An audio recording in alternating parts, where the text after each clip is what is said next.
Good afternoon, everybody, and welcome to Intergen Data's webinar, The Future is Now. We're going to give a few more minutes for people to continue to enter the room, and then we will start our webinar in about a minute and a half. Thank you so much for your patience, and I'll be right back.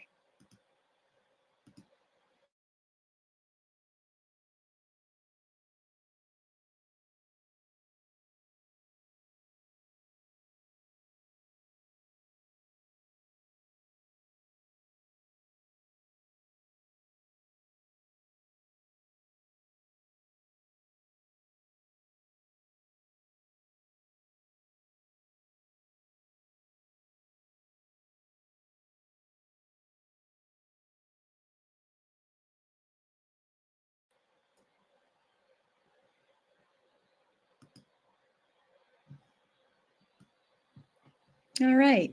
Again, thank you, everybody, and welcome to today's webinar. The Future is Now, How Predictive AI is Transforming Financial Services. We are thrilled to have you here with us today. Today, we will explore how AI, and specifically predictive AI, is changing the financial services landscape. We will hear from some of the best minds in the industry and introduce you to the exciting work we're doing at Intergen Data. I'd like to take a moment to thank each of you for joining us today. We know your time is valuable, and we are excited to share our insights and our journey with you. Before we get started, let me quickly present the agenda for today.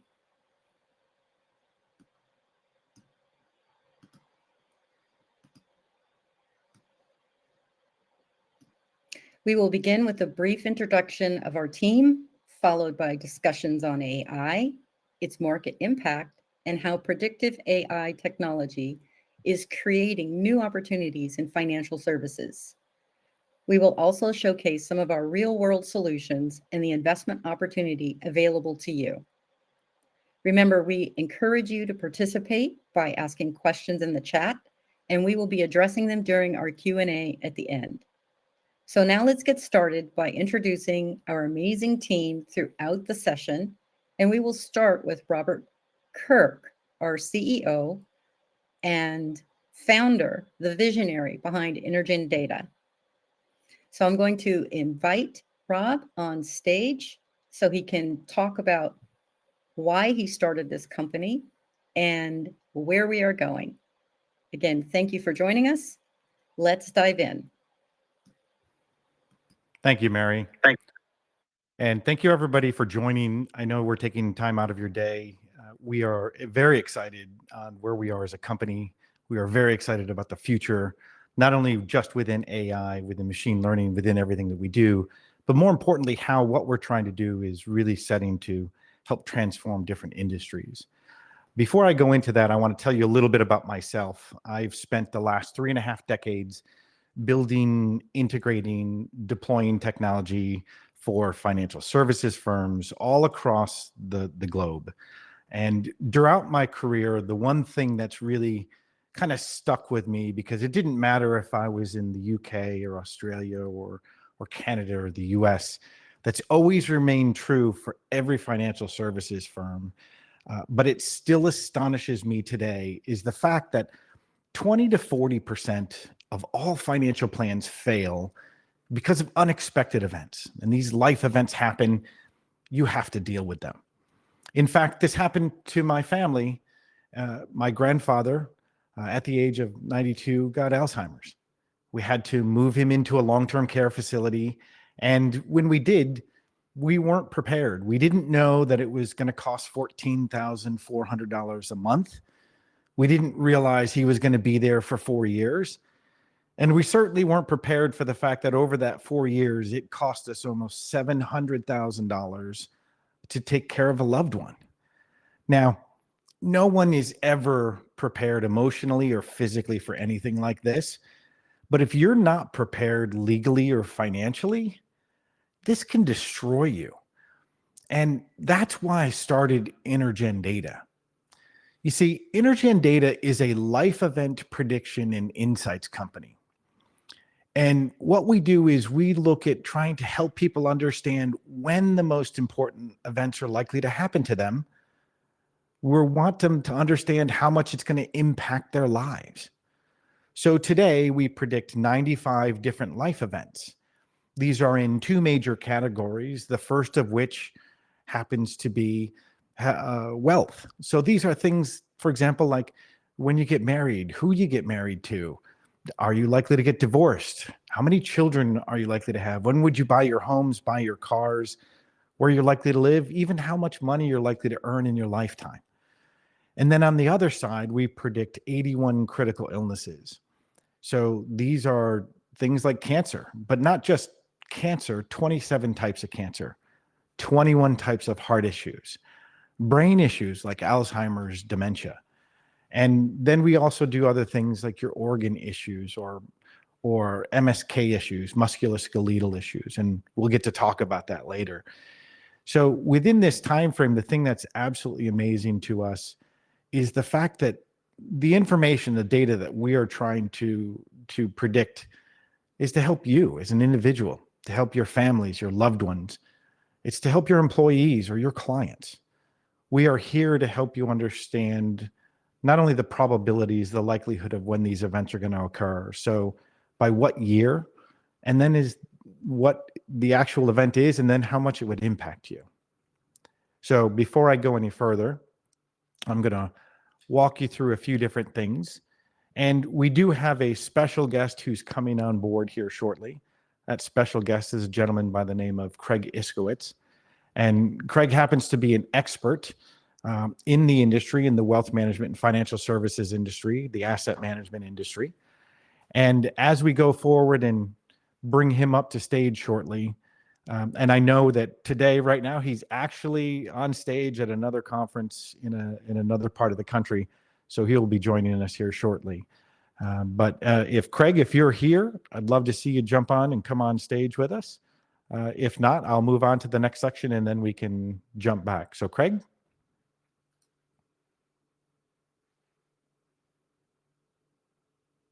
Hey, Rob, I'm here. All right, excellent.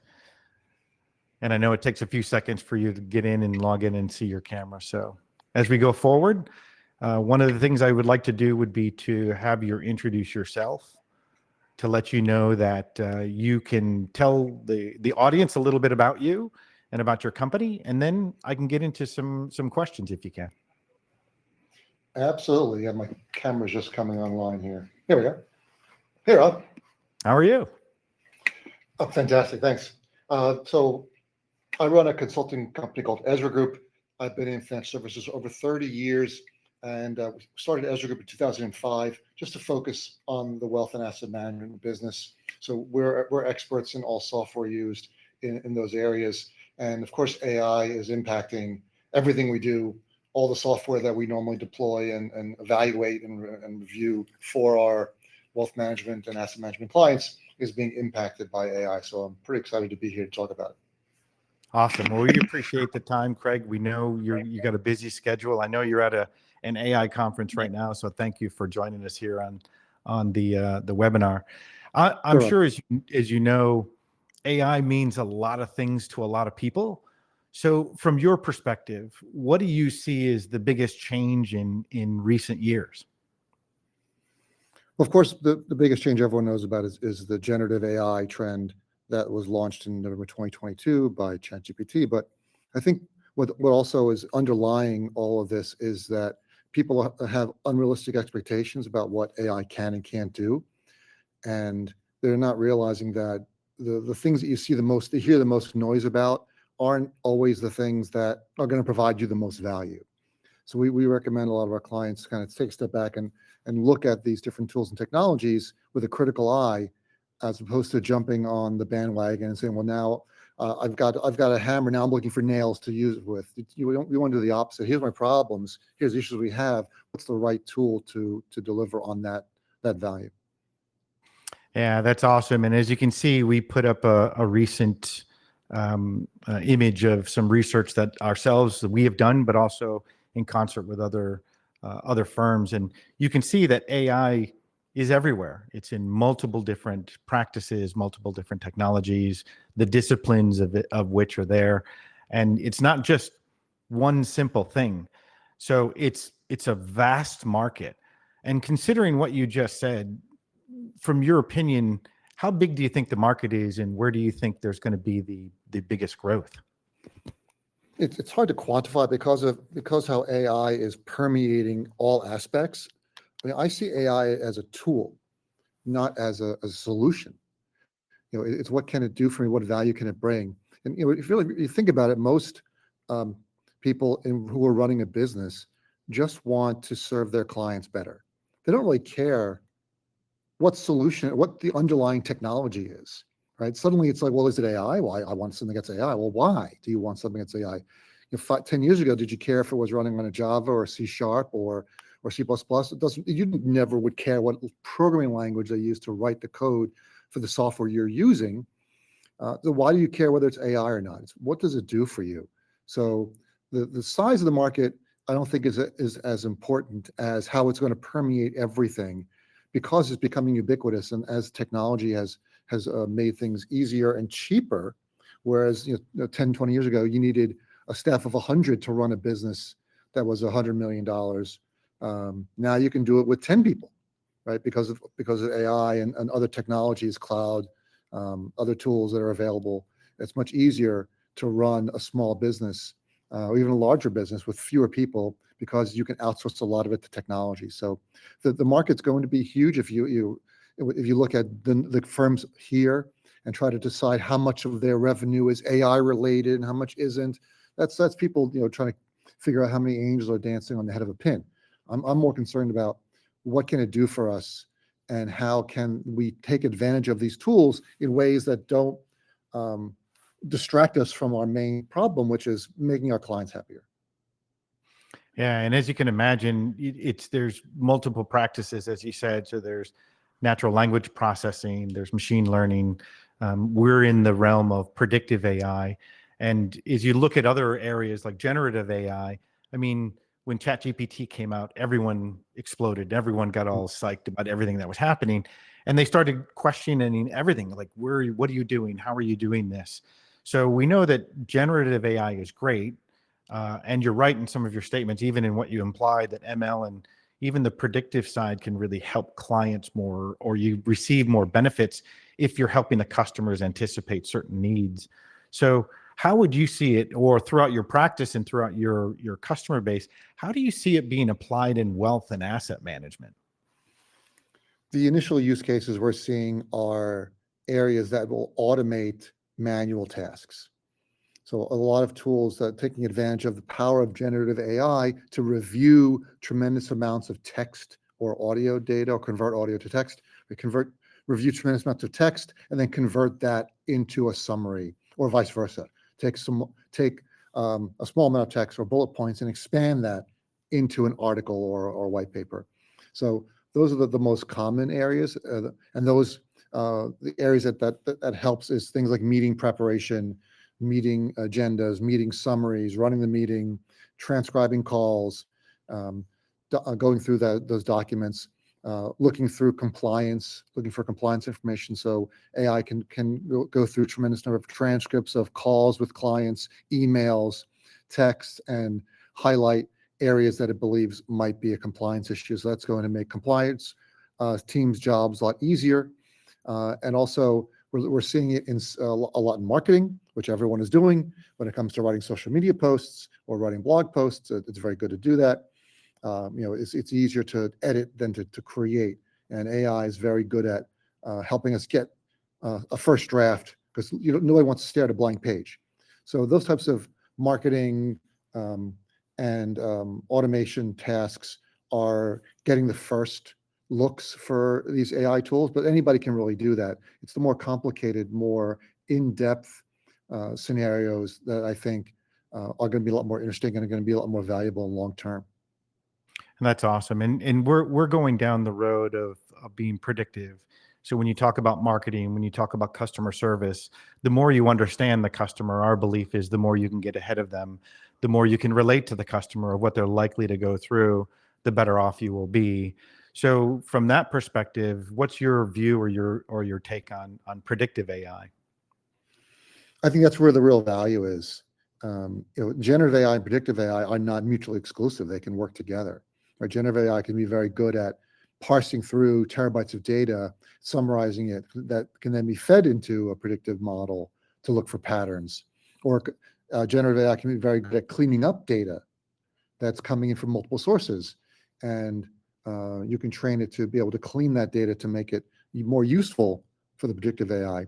But we forget that, as you mentioned, the other forms of AI, machine learning, predictive analytics, natural language processing, vision.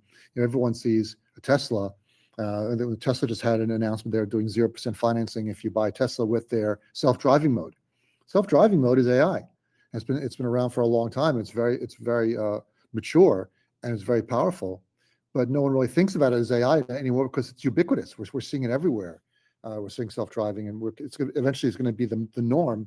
We're going to see the same thing when it comes to other forms of AI. Machine learning and predictive analytics have become so ubiquitous. We're not really excited by them anymore, but those are the areas where we're still seeing the biggest value and the biggest bang for your buck when it comes to enterprise companies like in the wealth and asset management and insurance spaces. Awesome. That's a great question. And I love the way you ended that statement. So just for the audience's purpose, I want to let people know two things. One is Craig is a strategic advisor to our company. We've enlisted his help in multiple different areas, and he's been very, very thoughtful, pragmatic, but more importantly, he understands the vision of where we're going. Secondly, Craig is actually an investor. He's an investor in our company. And I would just like to ask you real quickly, from your perspective, Craig, if you would tell us real concisely, why did you invest? Because of your vision, Robert, and that most investors that I know, and I'm certainly far from the most successful investor in the world, but I've done all right. But the successful investors that I have tried to emulate will invest based on the founder's vision and whether they believe that it's a vision that can change the world and that they can execute on the vision. So I felt that you had a great vision and that this technology can change the world. And I like that it wasn't the flashy whiz bang front end bells and whistles. This is just solid, hardcore AI, machine learning, a technology that's going to drive real world results. And that's the kind of company that I want to get involved in because it's got long-term potential.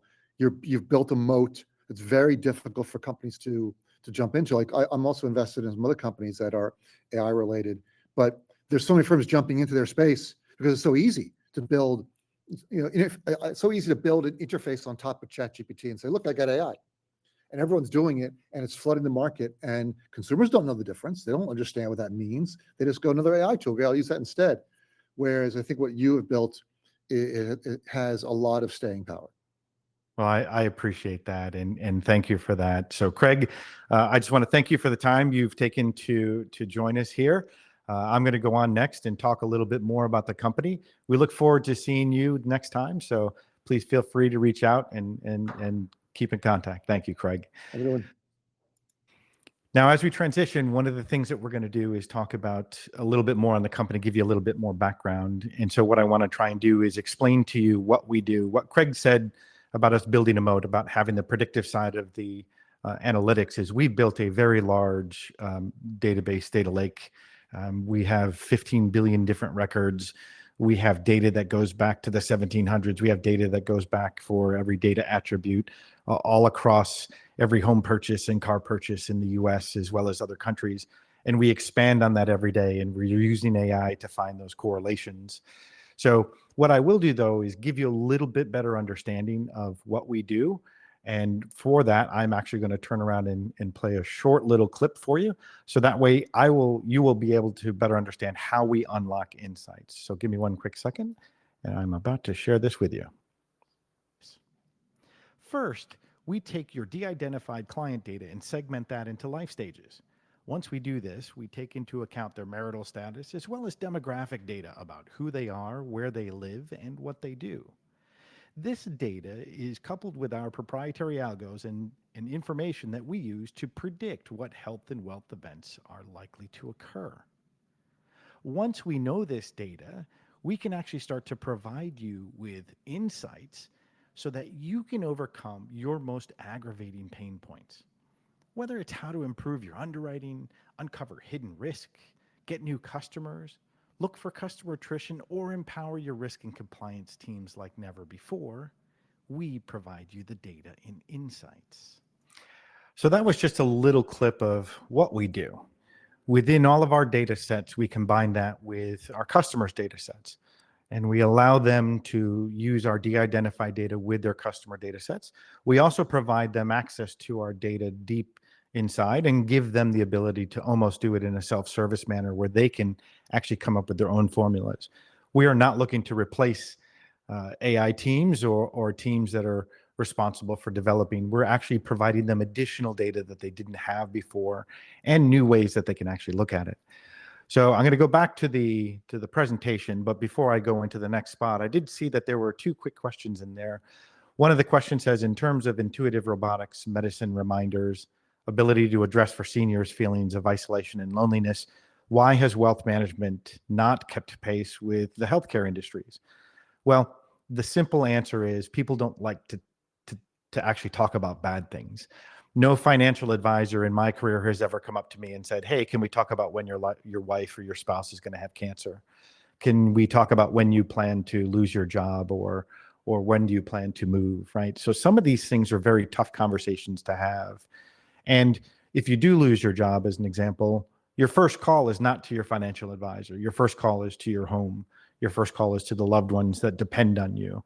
And it's a time where you're grieving. So there's a lot of things that have to happen before you get involved in the financial services side. I'm not saying that it shouldn't be there. I'm saying that it should. So these are some of the things that when people are feeling isolated, they might be feeling depressed. And in fact, we're actually pulling in data from a few different sources that actually help us understand the psychographic makeup of a person. So are they likely to be a go-getter, a type A person, or maybe they're a type D relaxed person. So we have different data sets that associate who you are, where you live, what you do with that type of information. So hopefully that answers your question out there, Kina. And then I did see a comment from Linda. Linda was talking about how FA adoption and marketing, client summaries and meetings, that it's a precursor for them to believing the predictive analytics. And that's very true. The more you can talk to a person at their level as when they're going through their life, the more this becomes important. The more that this is helping them know that you know where they are and that you're there to help them. So imagine, well, here's a simple case. Out of all the people that are in attendance today, how many times have you gotten a credit card offer from a credit card you've already had?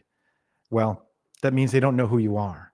But imagine if that credit card company said, hey, at this stage of your life, these are the things that you're likely to go through. We're here to help you. And they could help you understand that they know the situation you're probably in. That's where the marketing, that's where the personalization comes in. And we think that's going to be key. Now, keep filling up the chat, ask some questions. I'm going to go on to the next step in terms of where we are, and I'm going to walk you through. So within our company, these are the types of industries we help. And yes, it's banking and financial services, it's insurance, it's benefits, and healthcare. The one thing that I want you to realize is that we're not doing this based on a specific industry. We're doing this based on individuals. So these are the things that are applicable to you. So if I lose my job, it certainly affects my banking relationship. It certainly affects my financial services, my wealth management, my insurance, and my benefits. So just one life event actually impacts all of those other industries. The problem with today is those industries don't know that that's likely to happen to you, and they're not prepared for it. So we believe that there is a huge opportunity to give them that data, to help them go to those steps where they can then start to say, oh, we should think about it this way. This is going to impact this person in multiple ways. How can we be there? How can we help? That's what we're doing. That's the data that we're providing them. And it helps us in other areas. So specifically, if you're in marketing, and what you'll see here are some issues that are highlighted that we help customers overcome. So whether they're trying to make better marketing campaigns, whether they're trying to understand their customers from a risk and compliance perspective. Maybe they want to try and not just tailor the recommendations, but help keep the customers around. Because it's quite simple. If I pick up the phone and call an advisor and he doesn't answer, there's only a few more times that I'm going to do that before I realize this person doesn't understand me. Or if I picked up the phone and I said, hey, Mary, this is Rob, and you were my financial advisor. And Mary said, oh, well, how's Jeremy doing? I would say, who's Jeremy? Right? Because if you don't know me and you don't know what I'm likely going through, then I start to draw back and I start to pull away from you. So in all of these things, the impact of life has tremendous value if you understood what was going to happen and you could plan for that. Now, speaking of planning for that and showing you some of what we do, I'm going to invite Muriel Petrie. Muriel Petrie is our Chief Revenue Officer. She's recently come on board. So excited to have you here, Muriel. Thank you for being a part of this. And if you can go through this, please explain to the people some of the places where we are and how we're solving problems today.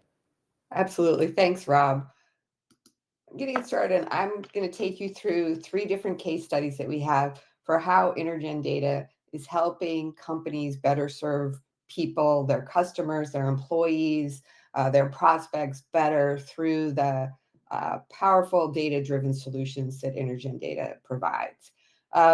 We have 3 use cases or 3 case studies. One is about target marketing, the other is about customizing an offering, and the other is about optimizing healthcare services and resources. So I'm going to start with John Hancock. We worked with through Mass Challenge, and we did a target marketing campaign, and we refined it. They had about 15,000 customers, and they wanted to cross-sell them an emergency savings account. And they had started it on their own, and they were emailing everyone, and they really weren't happy with the results. So that's where we got involved. And they really were like, can you help us figure out who we should target? So we took just 3 pieces of data. They were de-identified. It was age, gender, and their zip+4 location. And we ran it through our database and predictive analytics. And we were able to identify almost 500 future life events at a total cost of like nearly $1.7 trillion that these people would be facing, just this small population of 15,000 people. At the aggregate, though, it's not so helpful for targeting. So we built a yearly expense model for each consumer. What were they facing? And we were able to pinpoint a very specific group of people that we felt that they should target. So let me share with the results. So on this graph, the triangle to the left of the green box is people who are spending more money than they're making. And the blue triangle to the right of the green box is people who are earning more than they're spending. And what we focused in on is this green box in the center. And those were the people who had finally broken through and were either at break even, so they were making as much as they were spending, or they were starting to see the light of day and being able to save a little bit. And for them, saving would be at top of mind. So that's who we targeted. So we went from their pool of nearly 15,000 customers down to just 706. And here are the results. We were able to narrow their target market by 95%. We improved their open rate by 88%. So only about 1 in 4 people was opening their email, and we got it down to 1 in 2. And that in turn significantly reduced their marketing expenses by about 40%. So they were really pleased with the results. They felt that they were getting to the right people. And this case study can show you and demonstrate the power of predictive AI for targeting the right consumer with the right product at the right time. So let's move on to our next case study. This was with MetLife through Techstars. And this was MetLife, the division we were working with is employee benefits. And they wanted to see if we could help them develop a more targeted or better suited set of benefit options to offer an employer. So they gave us one of their employers with about 1,200 employees. And these people were making about 40 grand a year, and their average age was 42. And they were like, what are these people going to be facing in the future? Do they have the right benefit choices? Do we need to change something? And we were really, for this particular activity, we're looking at critical illnesses. In general, though, we identified a significant number of future life events, both health and wealth related. And again, we follow very specific methodology as when we run our data, and we built a yearly expense model down to the employee level. And we uncovered significant risks around these people were going to face serious critical illnesses and they didn't have enough coverage. It would really create a significant financial hardship for people. And a cancer biopsy costs $29,000, just one.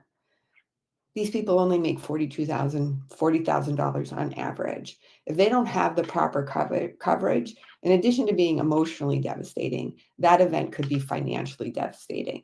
So that's why being able to customize a set of benefits so you're making sure you're best serving your employees was so important to MetLife. Let me share the results. So all these blue dots, those are all the individual employees. And we graphed them along how old they were, as well as where's their break-even point? Like, do they have enough coverage or are they at risk because of future life events? So let's walk through each group. The first group outlined in green, they were healthy, young, they were good for coverage. The second group was an older population who was maybe starting to have some comorbidities, but their benefits really aligned to where they were. The third group is starting to get older, and they had emerging issues, and we're going to have a shortfall. And then finally, we were able to break out the last group, which was a significantly older population in their workforce. They needed immediate action, and there was a significant shortfall in their coverage. They were at extreme financial risk if any of these events occurred. So we worked with them, and in the data that we uncovered, there was a $35 million coverage shortfall, that they were at risk financially for $35 million over the next 10 years across their employee population. So we were able to work with MetLife and think through what is a better benefit package that they can bring to the employer so that they can have a healthier workforce, one that has the right coverage. And it uncovered that giving people the right package and the right choices would likely also improve their participation rate, and being able to give them the information of why this is important to have this coverage would also help them better understand. And likely we projected almost a 10% increase in premiums for MetLife. And then finally, the last case study that I'd like to share with you today is one we're really excited about. This is an active client. This is one of the largest healthcare providers in the UK. And what they want to be able to do is make sure that they're serving the residents of that they serve, their patients, future patients. Do they have the right resources in place to support musculoskeletal diseases such as arthritis, osteoporosis, back pain, joint pain? And they have over 50 hospitals and treat 2 million patients a year. So how did we do that? Our data is primarily based in the US, but we have the capability to find matching cities, look-alike cities, and then build models so we can make these predictions. We've run this and across this one city that has 300,000 people, a population of 300,000 people. And over the next 20 years, it's predicted that they will face slightly over 80,000 arthritis issues. So what the hospital really wants to be able to do they have the right practitioners, the right resources, the right facilities in place to serve the population? So let's just take a look. And we were able, this data and through the work that we're doing with partners, we'll be able to enhance the services that they provide to their patients and to the members of the community. They'll be able to improve their operational efficiency by having the right resources, the right facilities, the right equipment in place. And it's in the UK, and they're going to be able to differentiate themselves with the NHS, which is critical, as the private hospital serving that larger community. And most importantly, they'll be able to transform. We're working with them to transform healthcare from react and prescribed to predict and prevent. And Rob, I'd invite you back on stage, and so we can explain this amazing opportunity that Intergen Data is offering them to be part of this transformation. Thank you, Muriel. And we're going to make this presentation available. You can look in the handouts. You can download some of the information that we have. We have additional use cases. We have additional information. Please feel free to reach out. Now let's talk about the thing that we are here to do. We are at a very important juncture in our company. And first, I just want to say thank you for being a part of being here today and taking time to learn a little bit about how predictive AI is transforming financial services, because it's not just health, it's not just wealth. It's a combination of both. You have to understand that your health will impact your wealth. If you are not prepared, if you're not ready, and you don't have enough to help you along the way. Vice versa, if you don't have enough wealth, there's certain things that you won't be able to afford. Can't get the right insurance, can't see the right doctors, can't eat properly, can't exercise properly. All of these things interplay with each other. And the fact is, by 2030, we're going to have 72 million baby boomers be over 65. This is the largest amount of people ever in the history of the US who are going to be at that age. And they're going to need financial advisors and insurance agents to help them overcome the health and wealth issues that are coming. I'm calling this the silver tsunami that's on its way. We have to get prepared. This will transform health, it will transform wealth, but every individual thing that you go through, every type of life event that impacts you, your family, or your employees, your customers, we're gonna have to react to it. So why react though if we can get in front of the wave, if we can understand what's coming? So that's how we believe that predictive AI is transforming financial services. And what we've shown you today is just a glimpse of what the incredible potential is and what we're trying to do here at Intergen Data. The market for AI-driven solutions is growing exponentially, and we stand at a pivotal moment not only now that we can all see, but a pivotal moment for our company. The opportunity is massive, but to fully capitalize on it, we need to scale.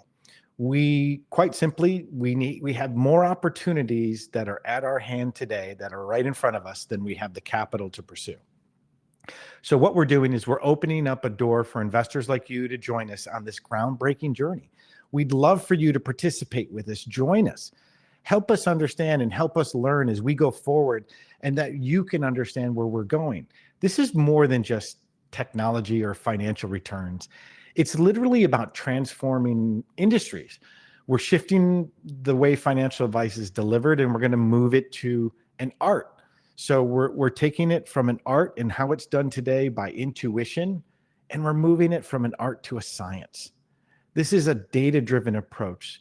This is information about who has gone through these events, what are likely to happen, and more importantly, how much. If we start to understand the impact, we can actually do a better job. The funny thing is, we will use this device all day long to plan for a trip. We're going to go 10 miles down the road.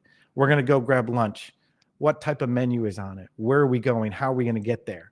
We want to know all of the things that are in front of us as we go down this journey, but we don't use it today in financial services, in banking, in insurance, or healthcare, but we're starting to. Many of the largest firms in the world are starting to come in and say, how can we use this data to help us not only transform what we do, but provide better service? That's where we believe that our data fits. That's where we believe our company comes into. So if you plan to and you join in and you become an investor, I want to thank you, because you're going to help us transform how people plan for their future. You can help us bring this vision to life. You can become a part of a legacy of how we redefine what we're doing, how we think about planning. And we believe it is that once in a lifetime opportunity to be a part of something historic. We think that as we invite you to take this step with us, that you're going to make a real impact. We're going to empower millions of people, not only just to navigate their life events, but to actually overcome issues and hurdles before they happen. That's the amazing part of where we exist. We believe that the future is now, and with your support, we can take this from vision to reality and beyond. So I want to say thank you for taking the time. We're now going to open this up to questions from anyone in the audience. So feel free. I'll invite the rest of the team. Please come up on stage, and then we'll just answer any questions that you do have for us.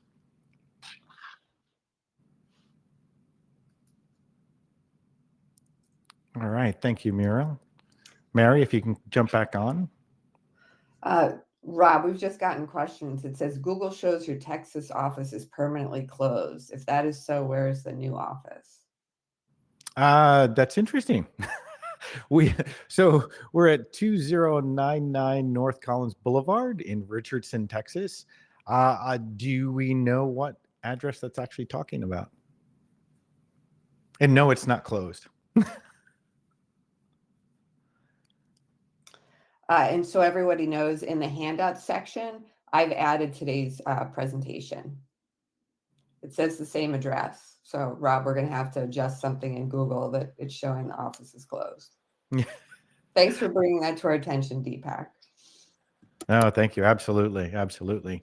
I did have another question come in. The person's having issues, and I got it on text, so they have my number. And by the way, my contact information is on the website, so feel free to reach out. Muriel, this goes around predictive AI, and it says, where do you see predictive AI in insurance, and what are some of the things that you're looking for in the future from this?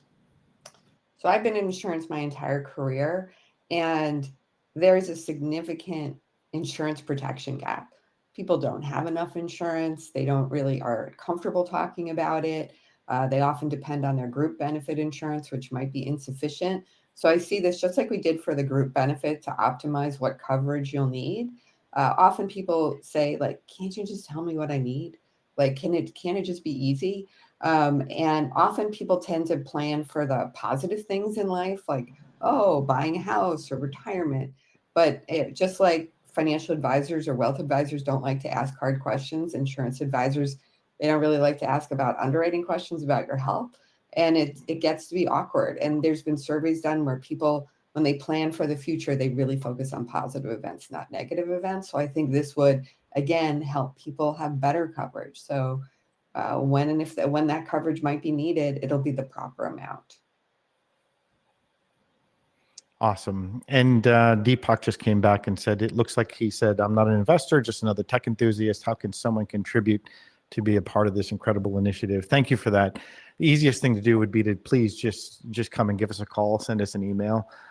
We have multiple things that we're trying to accomplish. We need to focus, of course, on very specific things, but please feel free to reach out to us at any one time. And also, it looks like some more questions are coming here. Dante, it says, do you foresee the company becoming highly profitable and going IPO in the future? I believe you certainly can. So thank you for that. I would love to say yes to all that, but we got to realize that we're in the SEC world.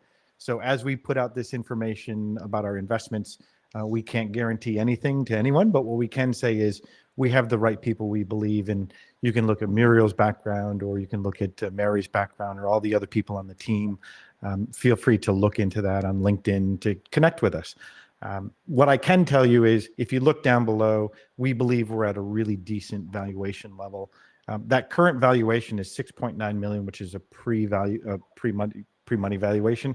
So post, it would be 7.93 million, which is what we're investing. We're offering a small amount, $1 million to invest in.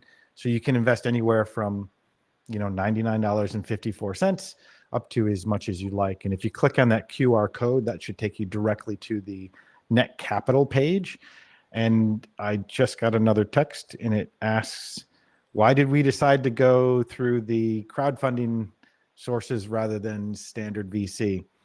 That's a really good question, and I'll walk you into a little bit about why we did this. So as I started talking to multiple types of ventures on the business side, so the different types of companies that you would hear, some of what we talked about earlier, the John Hancock's, Techstars, Mass Challenge, MetLife. So within these types of companies, they're very large businesses, and they put us in touch with several different sets of VCs, but most of the VCs are they want something very quick in terms of a turnaround. They want you to turn around and say, hey, can I invest really quickly in over 18 months or 3 years, get out of my investment and start to build it bigger? That's a great way to build money and to build a business.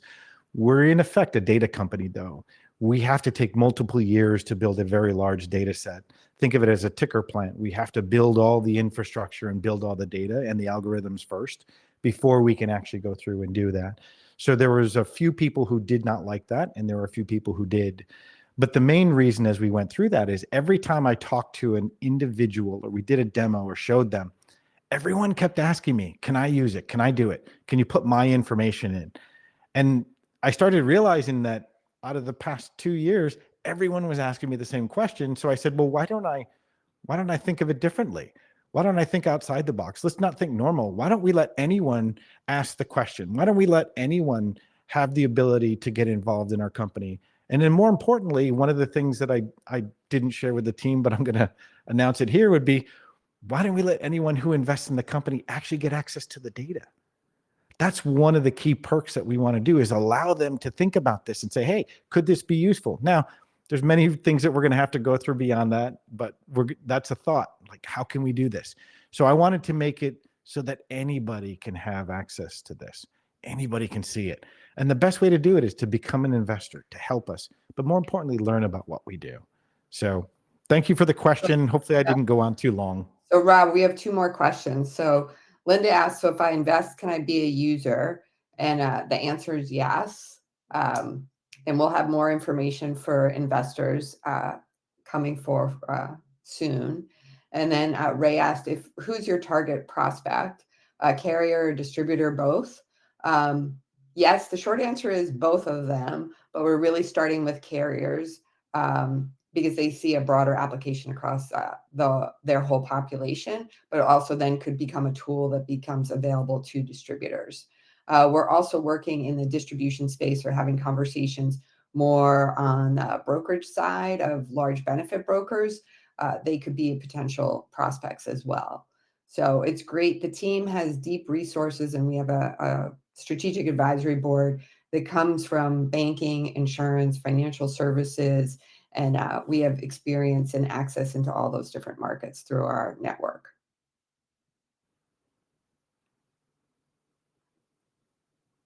So Ray, so would you work with their data in their environment? So there's 2 ways that we can work with a carrier. One is, you're asking, does a carrier have to share data with you, or can you work within their data environment? We can work within the data environment, but we can do these predictions with as little as 3 pieces of de-identified data: age, gender, and zip +4. So that's where we could work outside the environment. But if the carrier is more comfortable, we can work inside. We're in Azure, we're in Snowflake. So you can, whatever, we can make it structured so that you can be comfortable with it. Excellent. I'm glad you're very cool with that. Yeah, and just to add on to that, Ray, the beautiful thing is we can do this de-identified. When we do this in their environment, it goes behind their firewall. They control everything. So the best part is it's their technology, their people, and that's where we believe that because we can do both, it's a really big value add from us. All right, are there any more questions? Feel free to speak up, type away. I know I've got a few texts already, which is kind of funny, but feel free to. And I see it. We've had some good participation in our polls as well about the best use of AI, personalization, marketing, prediction. Do you think financial advisors should have access, and healthcare? Yes. Well, there was only 2 maybes. At least people said, I don't think so. And then finally, would you use Intergen's data, prediction data, if it was available to you? And the majority of the people said yes, or absolutely. So it's an exciting time at the company. The opportunities are so interesting to explore. And at the core of it, we're getting to help people, and like help companies, hospitals, municipalities better serve us, people. And that's what we often get the question, oh, like, I'm an insurance company, you worked with a bank, will this apply to us? It's like, yes, because you serve people and our data is about people and their future life events and the insights. And where we customize it is the insights that we provide you based on your business.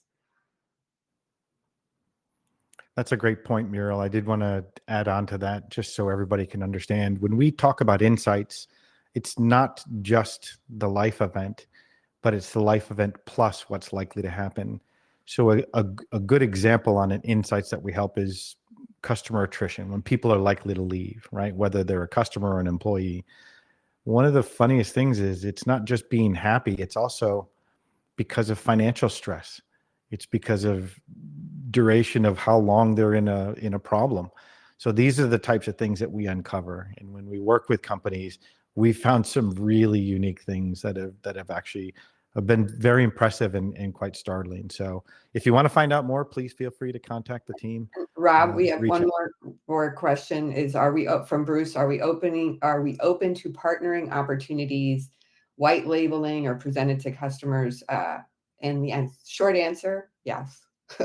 Yeah. We see enormous opportunity there. We see we could be a very powerful engine for strategic partners.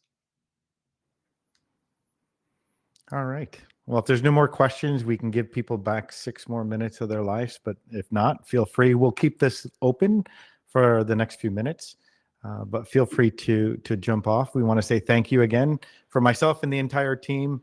This has been an absolute pleasure. Thank you for participating. And today's who do we contract repartnering? You can contact either Rob or me. And today's presentation is in the handouts. Oh, there's more questions. Oh, more. So AWS and Snowflake. What platform do you use to run AI, Rob? Give me a second. 702. So I just put inside there, outside of the pound text, Rob, which is kind of funny. I put in my number. My phone number is there. We do have it. So we started off with an Oracle database to do our primary data sets in learning. Moved the data sets over into, once we had the answers, moved that over into Postgres and SQL. We're now fully pretty much an Azure shop. We're using OpenAI and building that out. And then we have our own proprietary platform that we use. And we've used since the very beginning. And so from that end, I can give you a little bit more information. We're a Bayesian shop, pretty much is our methodology and our approach. And of course, we use all the other types of algos on there, but that works very well with our systems and our platform. So we can get into a much deeper conversation. Please feel free, reach out, email us, and then we can have you get in line with all the technical people as well. Hopefully that helped. All right. Well, again, thank you, everybody. Rob, you were going to say something, and we just stepped over each other. So No. I realized Deepak said AWS. So no, we're not on AWS, but we can export the data, put it into a container or a blob, whatever you need to, send it over to you so you can use it there and the data sets. All right. Well, we'll stay open a few more minutes. There's only 4 more minutes into the event. Anyone has any questions, feel free to reach out. Feel free to ask during the time. Otherwise, we will. I wish I had music. I'd play some music. And at least Thank you, Deepak, for your questions. We appreciate you.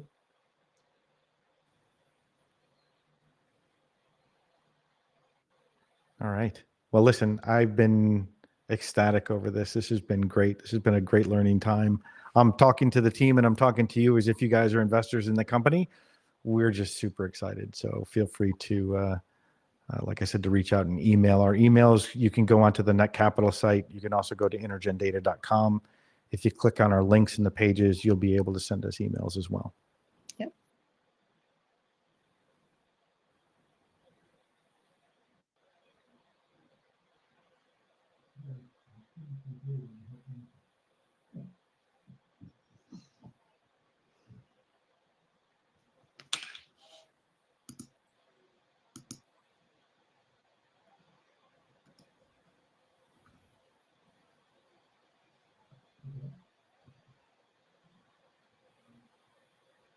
Yeah, I want music. Right.